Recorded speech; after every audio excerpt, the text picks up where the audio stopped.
Meus irmãos, graças e paz a todos os irmãos aqui presentes.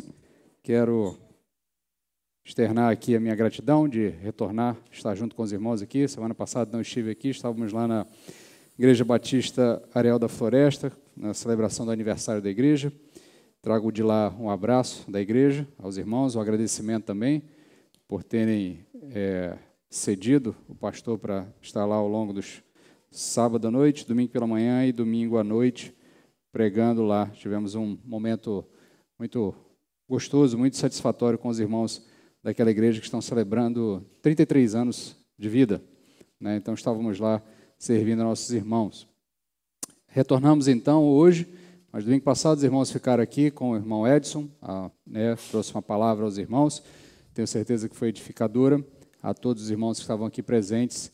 E hoje retornamos então aos nossos estudos na carta de Paulo aos Romanos. Quero convidar você a abrir o capítulo 4. Nós vamos ler o capítulo 4 todo, do começo ao fim. Então, hoje eu vou ler na NVI, embora aqui na transmissão provavelmente vai estar na Almeida século 21, mas eu optei por ler na NVI hoje, porque é uma leitura mais longa, então vou ter uma leitura mais cadenciada, mais fácil, mais tranquila. Você pode acompanhar a leitura ou você pode só acompanhar a leitura do texto todo. Vou ler o texto, depois eu passo para a introdução, passo para as explicações iniciais, para então a gente poder extrair algumas lições desse texto. Então acompanhe a leitura, Romanos capítulo 4, o apóstolo Paulo nos diz o seguinte: portanto, que diremos de nosso antepassado Abraão? Se de fato Abraão foi justificado pelas obras, ele tem do que se gloriar, mas não diante de Deus, que diz a Escritura: Abraão creu em Deus e isso lhe foi acreditado como justiça.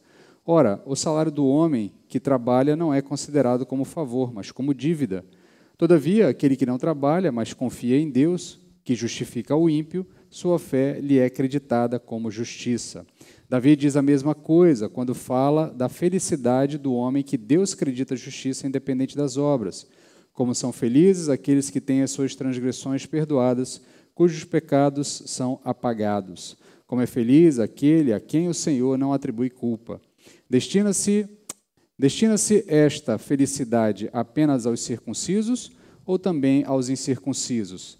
Já dissemos que, no caso de Abraão, a fé lhe foi creditada como justiça. Sob quais circunstâncias? Antes ou depois de ter sido circuncidado? Não foi depois, mas antes. Assim, ele recebeu a circuncisão como sinal, como selo da justiça que ele tinha pela fé, quando ainda não fora circuncidado.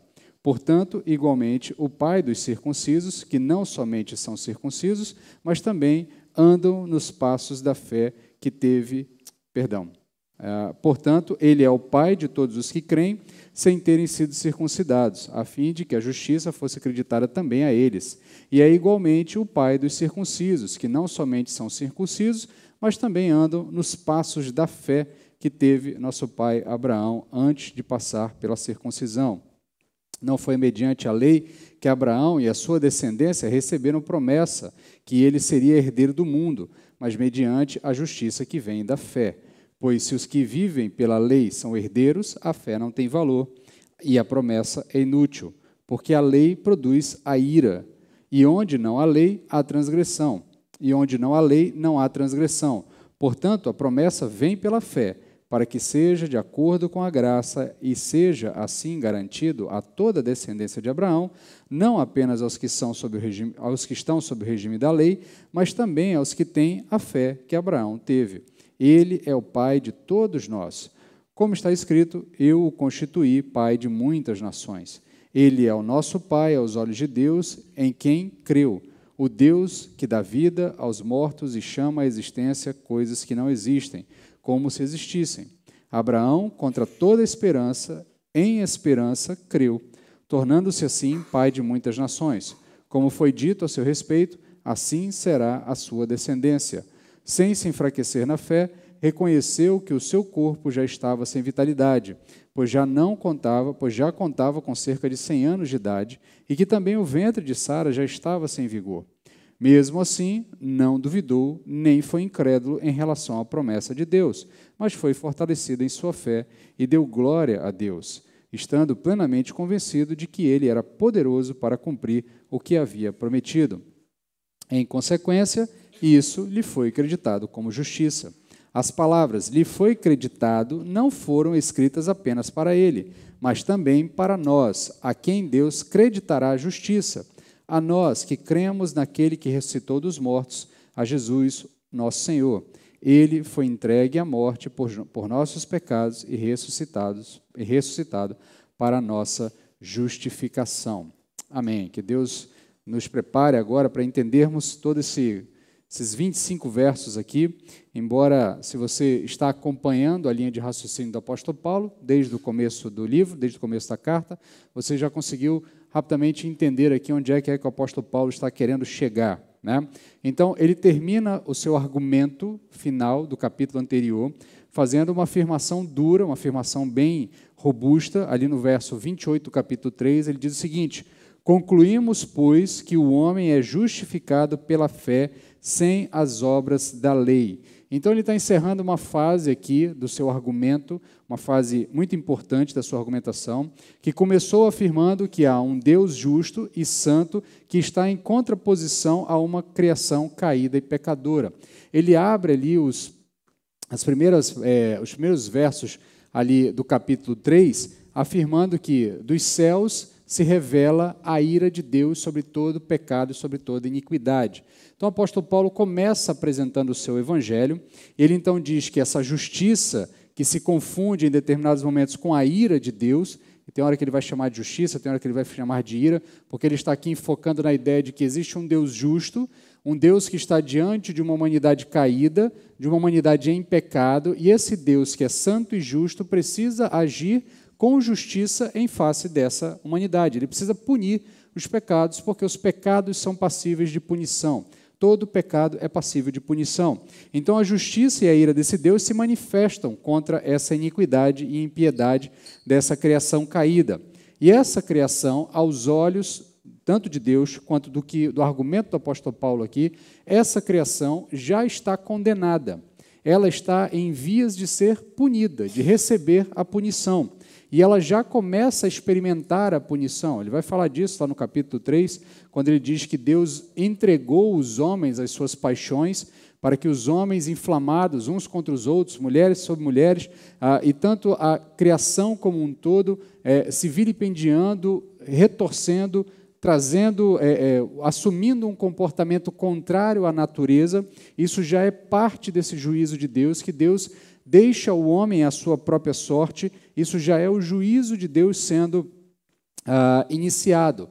Contudo, o apóstolo Paulo ainda vai argumentando, dando mais informações a esse argumento, e ele deixa claro que, por um longo tempo, Deus reteve a punição, Deus reteve esse juízo, até que chegasse o ponto onde ele pudesse, de fato, realizar esse juízo, e ele realiza esse juízo na pessoa de Jesus Cristo. Então, o apóstolo Paulo vai explicando o argumento dele, e o seu argumento é: somos uma sociedade, uma criação caída, precisamos de um Salvador, porque nós não temos condições de ser salvos pelos nossos próprios esforços.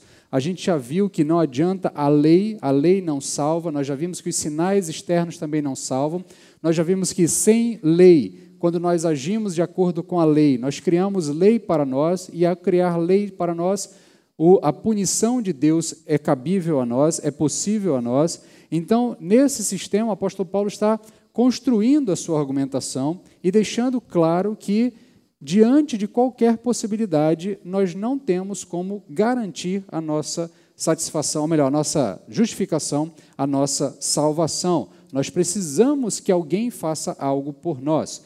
Daí, Jesus Cristo entra na história. Na última mensagem, quando eu comentei com os irmãos, eu inclusive usei lá o exemplo lá da dramaturgia, da dramaturgia e da escrita, a questão do Deus ex machina, né? Jesus Cristo é um Deus ex machina, ele entra na história, praticamente exatamente como o personagem que se atribui essas características dentro de uma trama. Ele entra do nada, ele entra onde as esperanças se acabaram, e ele vem para resolver o problema. Então, Jesus vem para resolver o nosso problema, e o modo pelo qual nós nos apropriamos da obra de Jesus é a fé. O apóstolo Paulo deixa isso muito claro, que a única forma de nós nos apropriarmos da obra de Jesus, porque afinal de contas a obra é dele, os méritos são deles, mas por graça Deus permite que nós nos apropriemos desses méritos, dessa obra, mediante a fé. Então o apóstolo Paulo explica que essa justificação se dá na pessoa de Jesus Cristo e na sua obra, mas não chega até nós por qualquer tipo de meritocracia, ela só chega a nós pela fé. Então ele deixa claro que não são méritos individuais, pessoais ou conquistas pessoais que vão nos permitir ser justificados diante de Deus.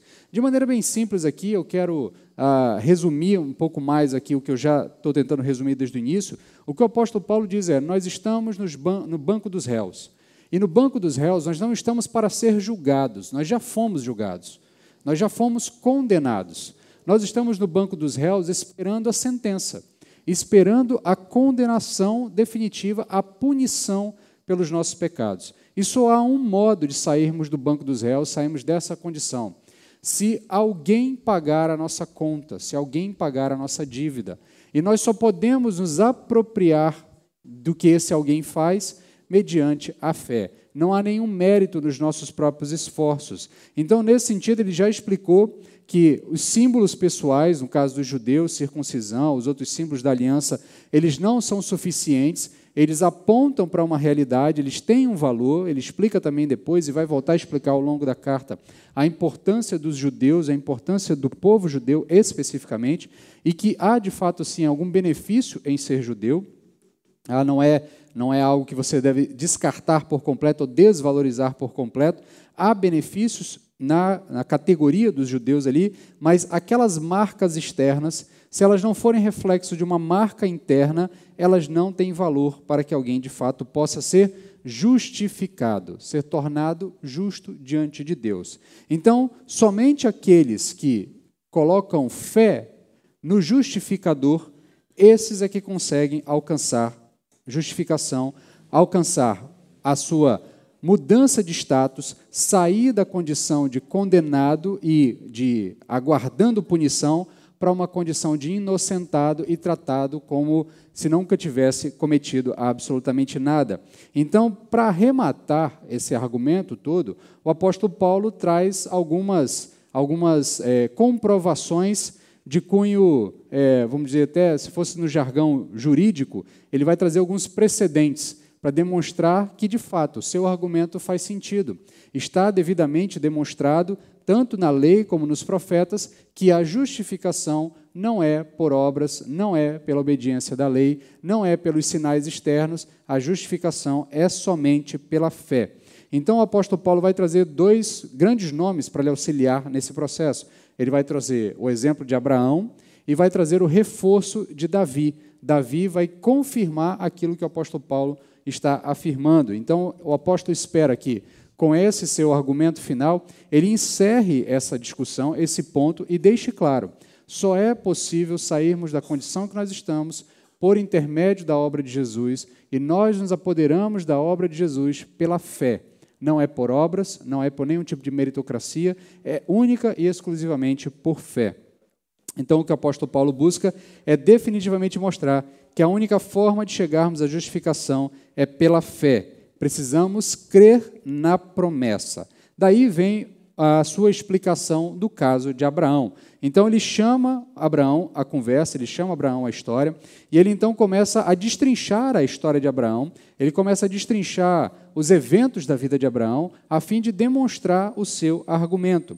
Então, ele começa primeiro demonstrando ali do verso 1 ao 8, que Abraão não foi justificado por obras. Abraão não foi justificado por obras. Eu não vou ler novamente, porque o texto é muito extenso, mas você pode acompanhar aí na sua Bíblia, porque eu vou, de vez em quando, citar um verso ou outro aqui.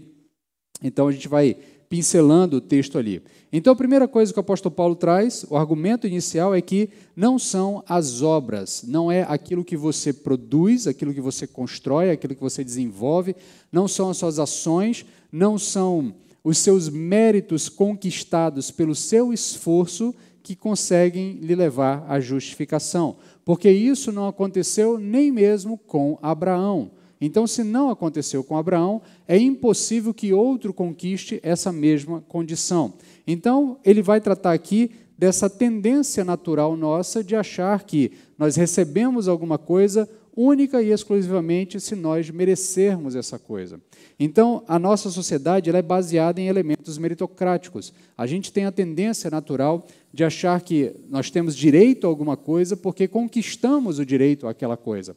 Então, porque eu passei em uma prova, eu tenho direito a um prêmio, a uma nomeação, alguma coisa nesse sentido. Por exemplo, a gente vê isso mesmo nos nossos próprios filhos. Nossos filhos são testados em provas, constantemente nas escolas, e quando eles tiram um 10, a sensação que eles têm, que é passada por uma sociedade como toda, de que eles merecem um prêmio por ter tirado 10. Mas tirar o 10 é o mínimo, porque, afinal de contas, se você estudou, você domina a informação e acertar todas as questões é parte do processo. Então, a gente é estimulado desde sempre de que, se nós tirarmos boas notas, nós precisamos de méritos, nós precisamos de conquista. Eu preciso ter algo que valorize o meu esforço. E isso a gente faz em todas as coisas, em todos os tipos de relações, a gente está ali, é o marido com a esposa, seu marido tem até um desses memes que rolam na internet aí, o marido vai lá e está lá limpando, ajudando a arrumar alguma coisa, ele está esperando ser elogiado por ter ajudado a arrumar alguma coisa dentro de casa.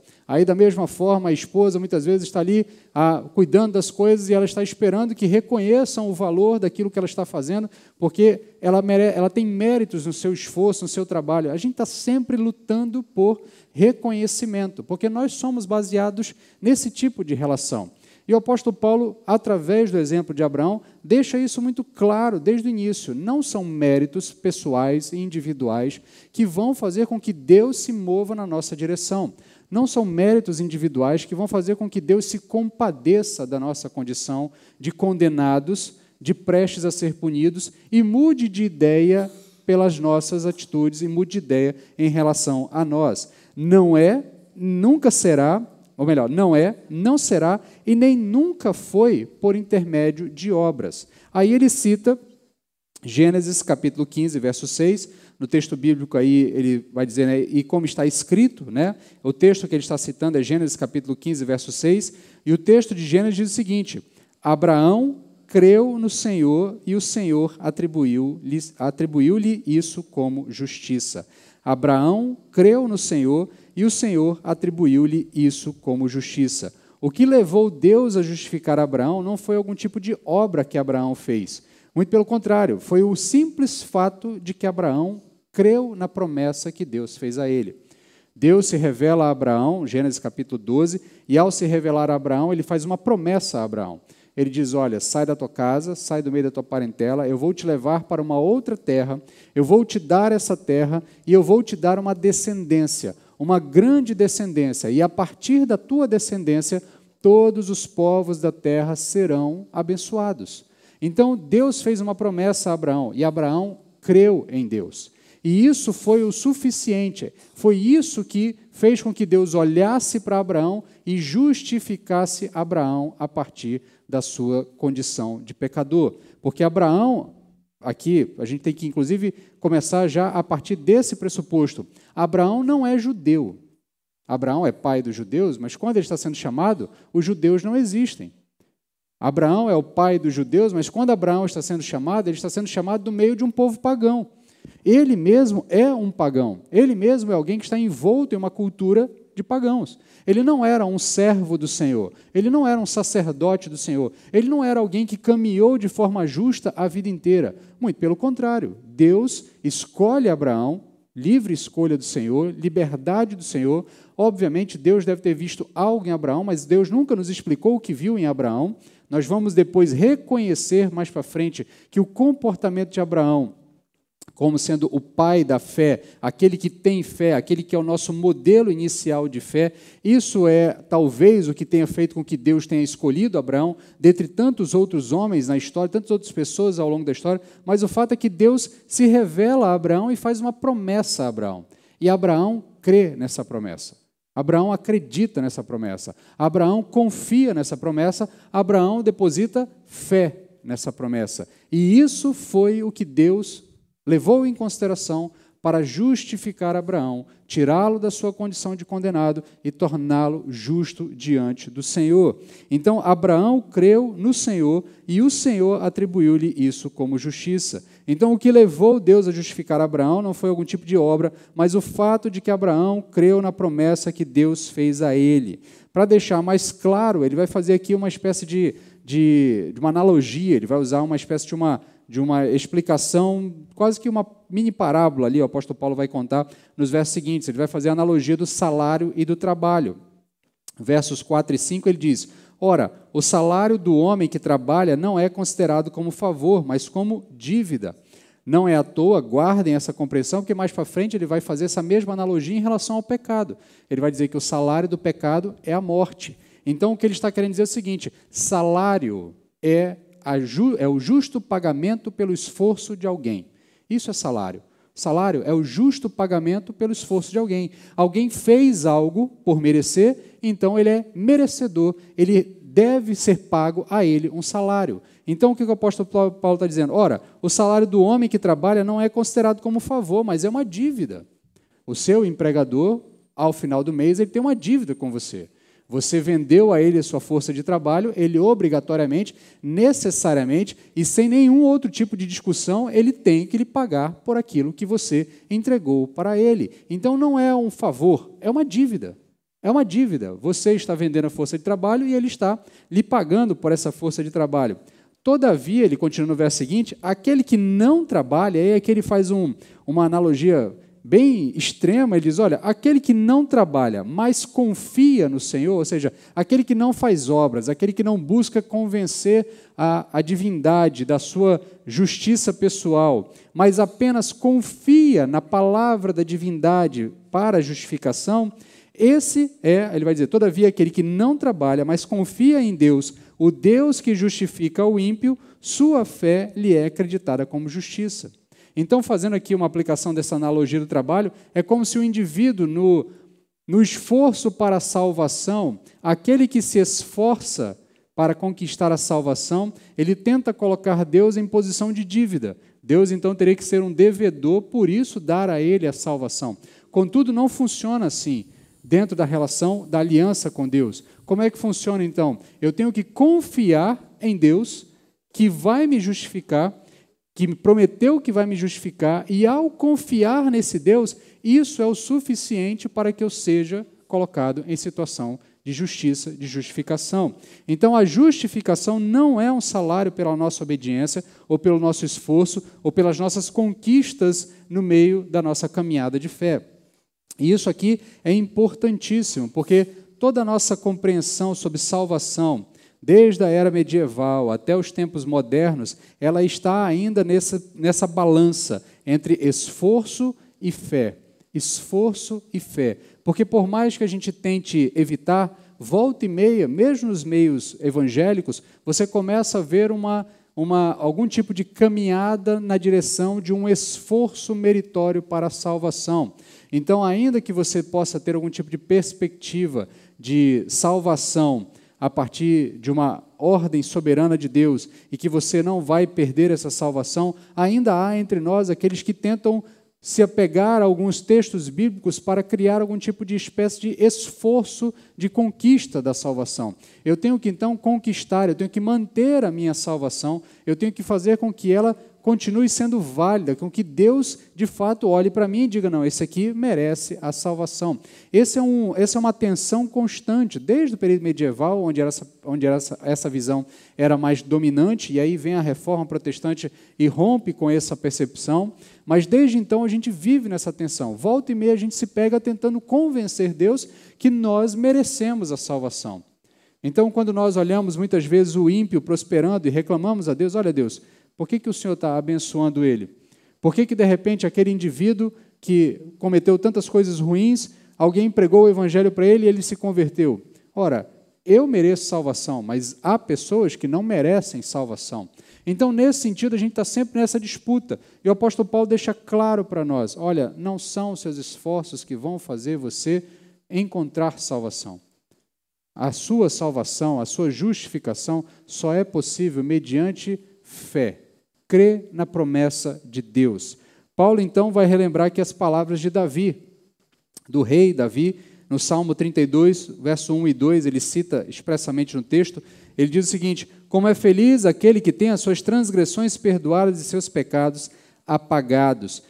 Davi está escrevendo esse salmo aqui a partir do seu pecado, o pecado dele com Batseba, né? Então, a história é conhecida, ele escreve alguns salmos a partir dessa experiência, esse é um desses, e ele, depois de receber o perdão de Deus, depois de ter consciência de que seus pecados foram perdoados, ele então expressa isso. Olha, como é feliz aquele que tem suas transgressões perdoadas e seus pecados apagados. E aí o texto que é mais importante para nós é: como é feliz aquele a quem o Senhor não atribui culpa e em quem não há hipocrisia. Ou seja, o apóstolo, ou melhor, Davi deixa claro que aquele a quem Deus não atribui culpa, tá? Esse é alguém feliz, alguém que encontrou de fato justificação. Isso é algo que deve nos trazer alegria. Então, portanto, a justificação não é um merecimento, ela é tratada no texto como algo que nos é atribuído, imputado, é uma das expressões que o texto bíblico usa. Não é algo que é nosso, é algo que nos é atribuído. Alguém de fora afirma isso sobre nós. Deus, de fora, olha para nós e diz: esse está justificado. Esse está justificado. Então, não é algo que parte de nós, que é merecido por nós, mas Deus de fora olha e nos atribui, imputa a nós essa condição.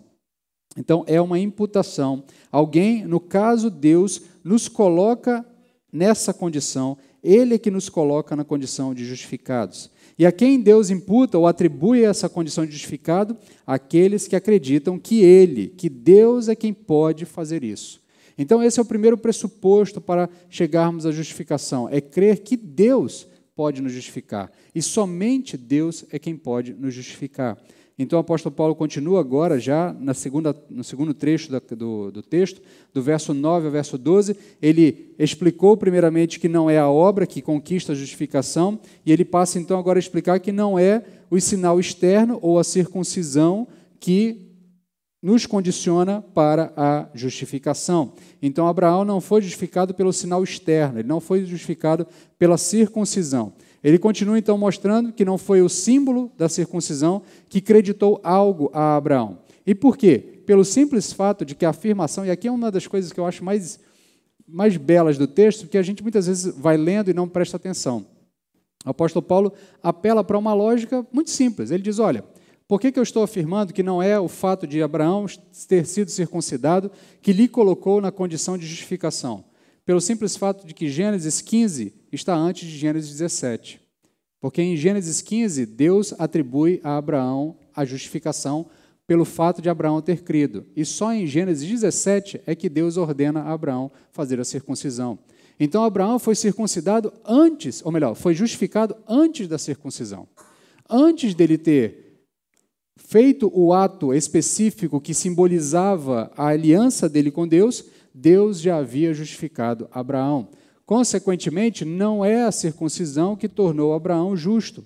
Então, antes de receber a ordem da circuncisão, com o sinal externo da aliança que Deus fez com Abraão e seus descendentes, o mesmo Deus já havia justificado Abraão com base na sua fé. Por isso, o exemplo de Abraão, da justificação pela fé, vale tanto para gentios como para judeus, porque todos estão igualados em Abraão.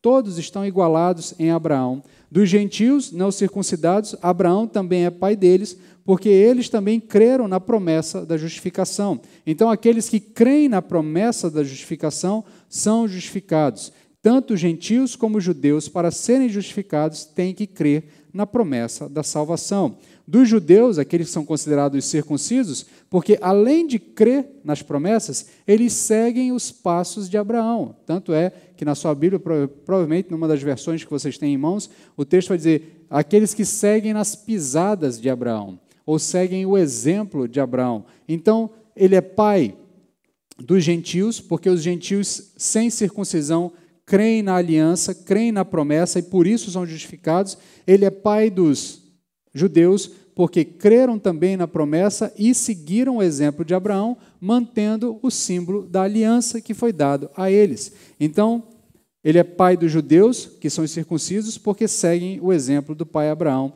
tanto na circuncisão como na crença da promessa de justificação de Deus. Então, não é o símbolo externo que vai trazer justificação, é, de fato, a crença na promessa de Deus. E aí ele passa, então, para um terceiro argumento, quer dizer que Abraão não foi justificado pela lei. Capítulo do verso 13 até o verso 17, o apóstolo Paulo, então, vai explicar que não é baseado na lei, tá? Não é baseado na lei ou na obediência à lei ou na guarda da lei que Abraão foi justificado. E aqui o raciocínio é muito semelhante ao ponto em relação às obras, e até mesmo ao ponto aqui, ou melhor, em relação às obras não, ao ponto em relação à circuncisão. O fato pelo qual Abraão não poderia ser justificado pela obediência à lei é muito simples. O fato é que a lei vem muito tempo depois de Abraão. Abraão não segue uma lei que foi dada a ele. Abraão não segue a lei de Moisés, porque Moisés vai surgir uma centena de anos depois, algumas centenas de anos depois. Muito tempo depois de Abraão é que vai vir Moisés, que vai então receber o Pentateuco, que vai organizar toda a estrutura legal, toda a estrutura da lei. É a partir de Moisés é que vai existir esse conjunto de regras que o judeu vai chamar de lei. Abraão não estava submetido a esse conjunto de regras, porque esse conjunto de regras não existia. Então, como é que Abraão foi justificado, poderia ser justificado pela obediência da lei? Não poderia, porque, afinal de contas, a lei ainda não existia. Então, não é pela obediência da lei que Abraão é justificado. Ele é justificado, ele foi justificado, foi declarado como justificado pelo simples fato de que ele creu na promessa do Senhor. Portanto, Abraão não é justificado nem mesmo pela obediência a uma espécie de lei natural, porque isso não é levado em consideração quando Deus acredita justiça a Abraão. Deus acredita justiça a Abraão simplesmente pelo fato de que Abraão creu em Deus, creu na promessa de Deus, creu naquilo que Deus havia dito que faria com ele. Porque se for por ser obediente à lei, a fé então se torna inútil. Esse é o argumento do apóstolo Paulo. Ora, se a obediência na lei for o suficiente para levar alguém à salvação, para levar alguém à justificação, a fé se torna algo inútil, porque é muito mais seguro para nós, muito mais simples e muito mais fácil obedecermos a uma série de regras que nós temos controle, que nós temos capacidade de definir os aspectos delas, a amplitude delas, a sequência, inclusive, que nós vamos obedecê-las, é muito mais fácil para nós do que simplesmente crermos. E nós vamos ver o quanto é complicado crer, porque crer pressupõe confiar em quem falou, confiar em quem disse, confiar em quem prometeu. Então o apóstolo vai dizer que, se for por obediência, a fé então vai ser inútil. Pois aí ele vai dizer no verso 14, pois se os que vivem pela lei são herdeiros, esvazia-se a fé, anula-se a promessa, porque tanto a promessa quanto a fé de Abraão são anteriores à lei. Então, se a promessa veio antes da lei, e eu só vou conseguir alcançar os benefícios da promessa se eu obedecer à lei de antes não vai, ou melhor, a promessa de antes ela é vazia, porque eu não tenho condições de alcançar o seu objeto, alcançar os seus benefícios, porque ainda não há lei. Então, se Abraão, recebendo a promessa de Deus, nunca ia conseguir se beneficiar dos objetos da lei, ou melhor, dos benefícios da lei, porque ainda não havia lei. Então, o apóstolo Paulo deixa claro, não é a lei que nos leva à salvação. E aqui é um ponto importante, aqui é um ponto interessante para corrigir até uma percepção nossa. Muitos de nós, na nossa caminhada de fé, fomos ensinados que os gentios, do mundo gentílico, nós somos salvos pela fé. Os judeus são salvos pela obediência na lei. Não, não é isso que está sendo ensinado no texto bíblico, não é isso que é ensinado no texto bíblico. O texto bíblico deixa claro, todos são salvos pela fé. Não há outro meio de alcançar justificação a não ser fé. A lei tem o seu valor? Tem. O apóstolo Paulo vai falar disso ao longo da carta, em outros momentos ele vai voltar a falar da importância da lei, do valor da lei, mas o ponto aqui inicial é que não é pela lei. Nós não podemos considerar a ideia de que existe alguém que consiga chegar à condição de justificado porque obedeceu à lei. E aí, nesse sentido, a gente precisa ampliar até a nossa percepção sobre a ação de Jesus. Porque muitas vezes nós acreditamos a Jesus, a sua condição de obediência à lei, e por ser obediente à lei, é isso então que torna Jesus digno de vida. Jesus também é digno de vida porque ele crê na promessa de Deus para Israel, na promessa de Deus para o seu povo. Jesus obedece não um conjunto de regras, ele obedece à crença, à certeza de que Deus vai cumprir a sua palavra, porque Deus é fiel. Então, esse é o sentido que o apóstolo Paulo quer insistir a todos nós, quer deixar muito claro para todos nós, que o único meio de chegarmos à justificação é por intermédio da fé. A promessa feita a Abraão, na qual ele creu, e por isso foi justificada, foi feita antes da existência da lei mosaica, e ela não faz referência a uma lei natural. A promessa é feita para Abraão, e espera-se que ele, pela fé, creia nessa promessa, para que a justificação seja por graça divina e não por merecimento. É isso que o apóstolo Paulo nos afirma ao longo do texto. Então, logo, todos os que como Abraão fazem, todos os que creem na promessa de justificação, por graça recebem salvação, recebem justificação, independente da lei. E aí ele então finaliza reforçando aqui todo o argumento que ele já fez de forma negativa, dizendo que Abraão não foi justificado por outros elementos, mas foi justificado pela fé. Então agora ele vai reforçar afirmando, Abraão foi justificado pela fé. Ele vai fazer isso do verso 18 até o verso 22. Então aqui eu vou ter que apelar aqui para a sua memória da história de Abraão. Né? Abraão então é chamado por Deus ali de Ur dos Caldeus, está ali relatado por volta do capítulo 12 de Gênesis. Abraão, então, recebe uma promessa da parte de Deus, e essa promessa envolvia uma descendência, envolvia um filho. Contudo, quando Abraão é chamado, ele já é um senhor idoso, ele já é alguém de idade bastante avançada, onde a possibilidade dele ter um filho já é bem diminuta, e a sua esposa também já é algo bem diminuto. O tempo vai passando, essa promessa demora-se a se concretizar, contudo, Abraão crê nessa promessa. E mais para frente, bem quando as circunstâncias já eram impossíveis, é que de fato essa promessa se concretiza. De fato, Deus concede a ele um filho. Então, no verso 18, o apóstolo Paulo diz, Abraão, ao contrário do que se podia esperar, creu com esperança para que se tornasse pai de muitas nações, conforme o que havia lhe sido dito. Assim será a tua descendência. Então, contra quais esperanças o apóstolo Paulo está fazendo referência aqui? Ao fato de que Abraão e sua esposa, Sara, têm um filho. Ele com 100 anos, ela com 91 anos. Então, ainda que você considere que naquele tempo as pessoas viviam mais, o fato é que a narrativa de Gênesis já considera o fato de Abraão ter 100 anos e Sara 91 anos, algo que é humanamente impossível para eles terem um filho. Não é aqui uma questão que às vezes as pessoas gostam de olhar para os textos de Gênesis, que as pessoas viviam muito mais tempo do que nos tempos atuais, as pessoas vão dizer, não, mas Abraão tinha 100 anos, mas é o que é equivalente a alguém tendo hoje com, 60, 70 anos, 50 anos, então há uma equivalência. Então não há essa equivalência, o texto não considera. O texto olha para Abraão lá atrás e diz, ele é um senhor idoso, ele não tem condições de ter um filho. E a sua esposa, Sara, muito menos. É impossível que essa mulher, na idade que tem, com todas as dificuldades naturais que ela teve ao longo de toda a vida, porque ao longo de toda a sua juventude, enquanto os órgãos estavam todos tranquilos, ela não conseguiu procriar, muito menos na idade extremamente avançada que ela já estava. Ela, de fato, não ia ter um filho. Então, não é uma questão de adaptação do texto aqui. O texto considera que Abraão e Sara não tinham condições humanas de ter um filho. Então, não é por outra razão que quando Sara dá à luz a Isaque, o texto de Gênesis, capítulo 21, versos 6 e 7, Sara diz o seguinte, por isso Sara disse, Deus deu-me razão para rir. Todo aquele que ouvir sobre isso rirá comigo. Preste atenção, às vezes a gente lê apenas de uma forma muito poética e a gente não percebe que nessa poesia também tem um pouco de graça aqui, tem um pouco de descontração.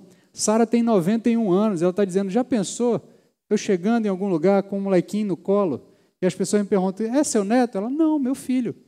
Como assim? Pai, meu filho, eu dei a luz um tempo desse aí. Tal. Mas como assim? A senhora tem com que idade? Eu com 91 anos. E aí ela vai dizer, pode rir, não tem problema não, eu entendo.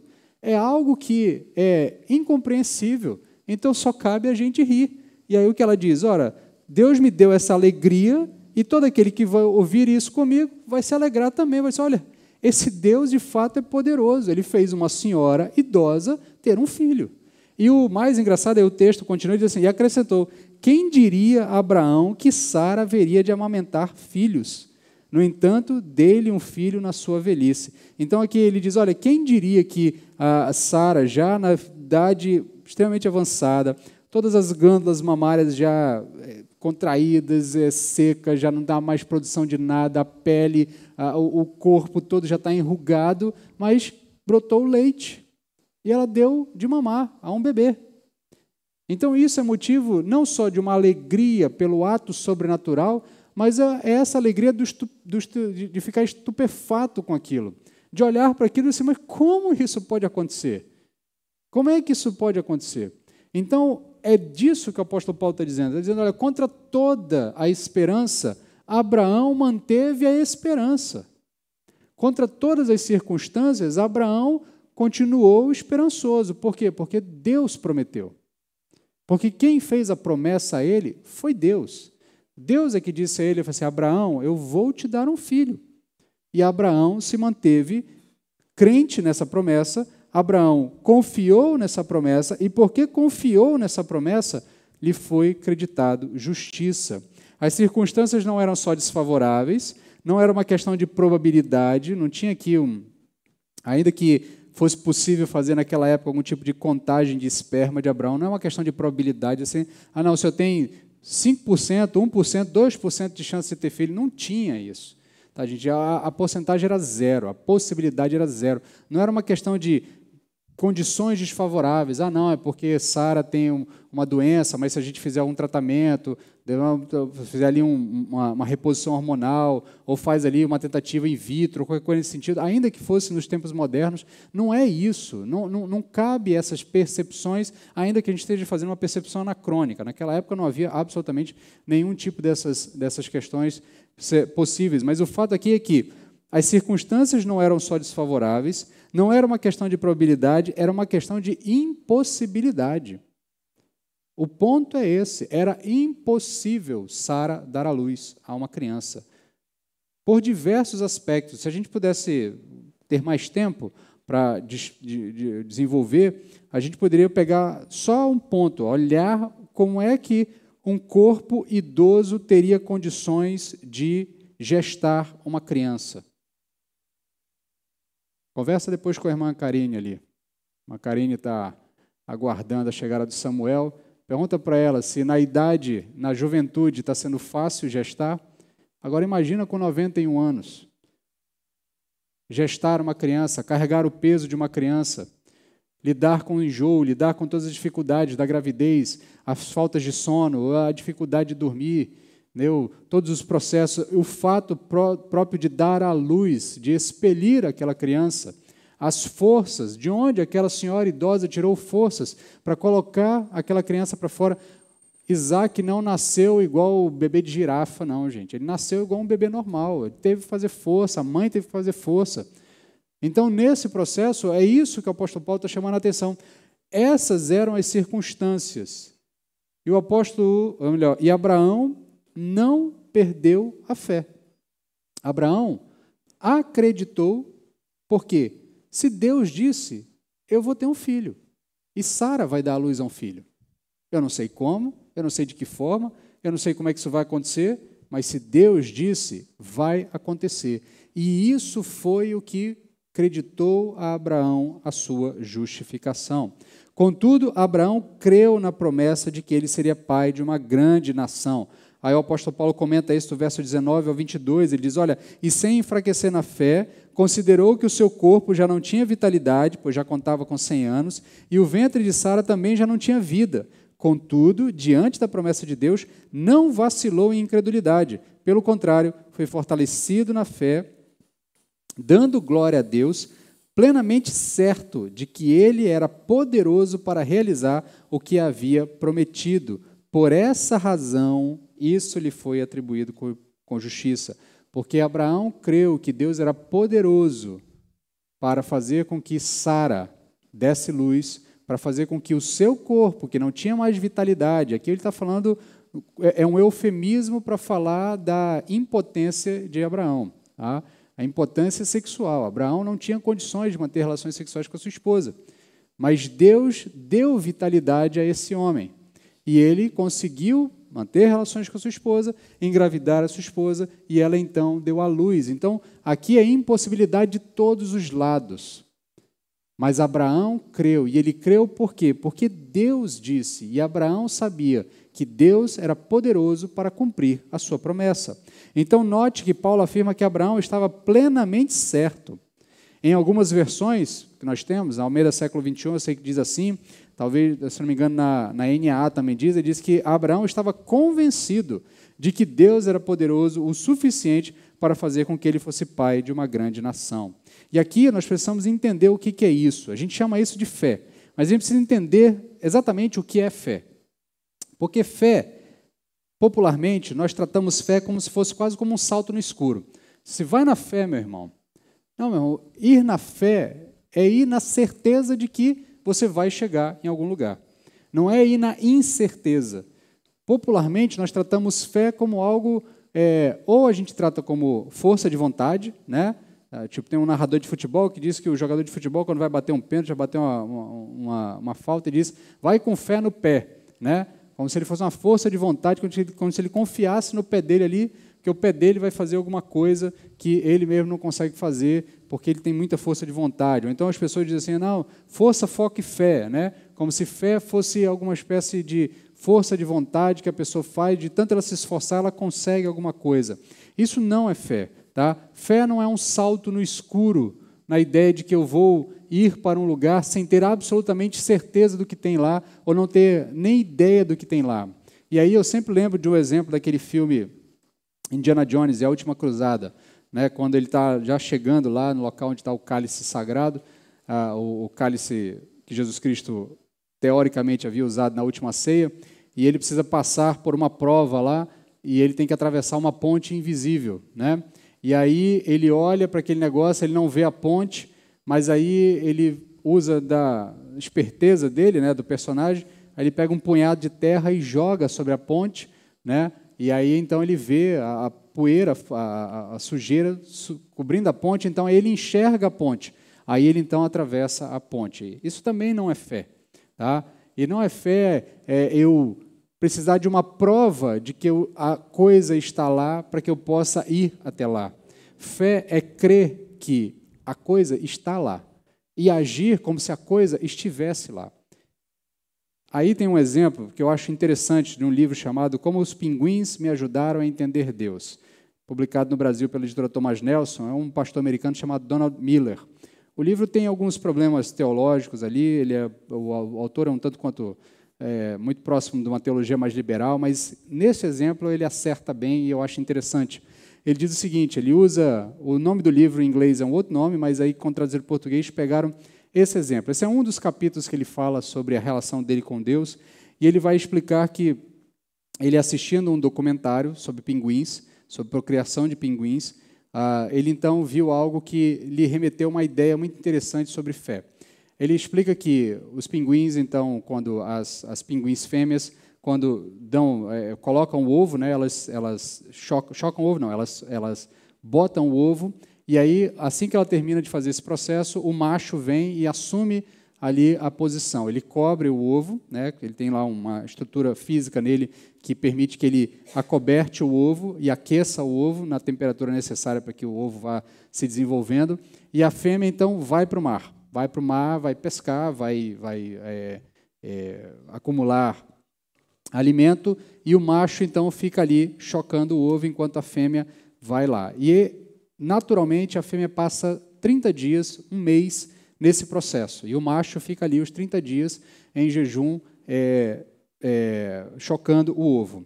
E, sem que ninguém dê nenhum tipo de sinal, sem que ninguém dê nenhum tipo de aviso, sem que ninguém tenha relógio, sem que nenhum pinguim tenha calendário ou relógio, quando se completa esse ciclo de 30 dias, exatamente, ali, 30, 29 dias, a fêmea sai de dentro do mar e ela vem em direção ao seu filhote. que acabou de se chocar naquele período ali, e a fêmea sabe quem é o seu filhote, e o filhote sabe quem é a sua mãe. E a fêmea chega no exato momento em que o filhote precisa do primeiro alimento.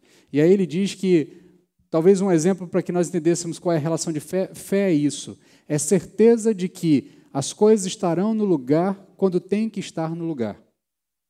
Assim como o macho ali não tem controle nenhum sobre onde a fêmea está, quanto tempo ela vai demorar, o que ela está fazendo, se ela de fato vai vir ou não, e obviamente os predadores em alguns momentos vão ceifar uma ou outra fêmea nesse processo e um ou outro pinguizinho ficará sem a sua mãe, tá? Mas o fato aqui, o ponto aqui interessante é dizer que fé é essa compreensão de que as coisas estarão no lugar quando tiverem que estar no lugar, quando forem de fato para estar no lugar. E é nesse sentido que a gente precisa entender fé. Deus prometeu para Abraão que ele teria um filho. No momento certo, Abraão teve um filho. O que cabe a Abraão é crer que aquele que disse tem poder para cumprir aquilo que disse. E nesse sentido, então, John Stott, um autor inglês, comentando esse texto, ele diz o seguinte: fé é acreditar ou confiar em uma pessoa, e sua razoabilidade depende da confiabilidade da pessoa em quem se confia. É sempre razoável confiar em quem é digno de confiança. Então, fé é confiar em alguém que afirmou algo e você ter a plena convicção de que o que ele afirmou vai se concretizar. Agora, é muito mais fácil ter fé em quem é digno de confiança. E quem mais do que Deus é digno de confiança? Quem melhor do que Deus para ser digno de toda a confiança? Por isso, Abraão recebe a sua condição de justificação, porque ele crê que Deus é poderoso o suficiente para fazer com que Sara tenha um filho e que ele tenha condições de engravidar Sara. Deus é digno de toda a confiança. Abraão sabia disso e nós sabemos disso muito mais, porque nós somos testemunhas do que Deus já fez ao longo da história, especialmente porque somos testemunhas de que Deus ressuscitou Jesus Cristo dentre os mortos. Logo, Ele é poderoso para cumprir tudo o que promete. Finalizando, o apóstolo Paulo conclui o seu raciocínio ali do verso 23 ao verso 25, aplicando isso a nós. E eu quero também, a partir do que o apóstolo Paulo diz, aplicar a nós essa percepção. Então, ele diz o seguinte: as palavras lhe foi creditado não foram escritas apenas para Abraão, mas também para nós, a quem Deus creditará justiça, a nós que cremos naquele que ressuscitou dos mortos, a Jesus, o nosso Senhor. Ele foi entregue à morte por nossos pecados e ressuscitado para a nossa justificação. A justificação dada a Abraão mediante a fé na palavra de Deus, na promessa de Deus, não é só para Abraão. A justificação é para todos nós que crermos em Deus, que crermos na promessa de Deus. E qual é essa promessa que Deus fez a nós? Qual é essa promessa que Deus está fazendo ao mundo como um todo? Qual é essa promessa que Deus faz a mim e a você? João, capítulo 3, verso 16, resume isso de maneira muito tranquila e muito simplória e muito objetiva. Porque Deus amou tanto o mundo que deu o seu Filho unigênito para que todo aquele que nele crê não pereça, mas tenha a vida eterna. Então, nós somos convidados a crer que, embora não aparentemos, somos pecadores e já estamos condenados. Que nós precisamos de um Salvador, que Jesus é o nosso Salvador, que Jesus precisou morrer para que não fôssemos condenados pela nossa culpa e que a morte de Jesus foi suficiente para quitar nossa dívida individual com Deus. E que se Jesus não permaneceu morto, mas ressuscitou, podemos ter plena convicção e certeza, e uma certeza racional, de que estamos justificados diante de Deus, porque cremos na promessa de Deus. Se você crê nessa promessa, você põe por fé nessa promessa, Deus justificará os seus pecados. E aqui não há espaço nenhum para esforço humano, é tudo graça da parte de Deus. O que nos é pedido é apenas que creiamos que Deus é poderoso o suficiente para cumprir a sua palavra a nós e nos justificar de toda a iniquidade, de todo o pecado e de toda a condenação pelos nossos pecados. É graça, tudo é pura graça, por isso a fé é o firme fundamento da nossa justificação. Oremos. Senhor, tem misericórdia de nós e nos auxilia, Pai, a entender conceitos que muitas vezes são simples, mas demandam de nós um esforço tremendo para vencermos as barreiras da nossa incapacidade de crermos em algo totalmente externo a nós. Nós somos, desde muito cedo, nós somos treinados a conquistar as coisas por nós mesmos. Inclusive, cada vez vivemos em uma sociedade que prega mais o esforço como algo louvável, no sentido de que todos precisam conquistar, você pode, você tem força, você consegue. E às vezes nós acabamos tratando a nossa relação contigo dessa forma, mas tu nos convida para uma relação diferente, uma relação de crença, uma relação de confiança, uma relação de fé. O Senhor tem dado prova a nós de que é poderoso para fazer muito mais do que o Senhor prometeu a nós.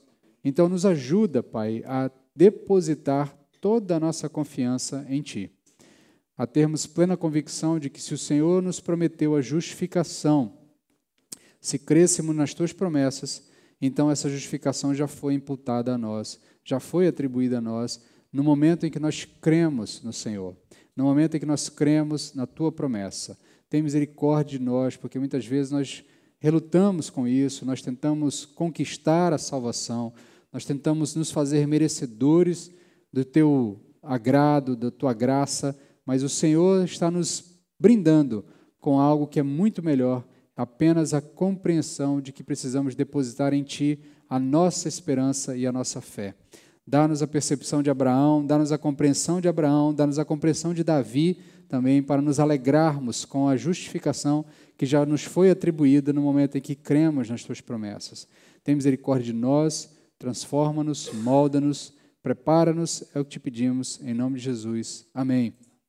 Amém, meus irmãos. Que Deus nos abençoe e aplique aos nossos corações a sua palavra.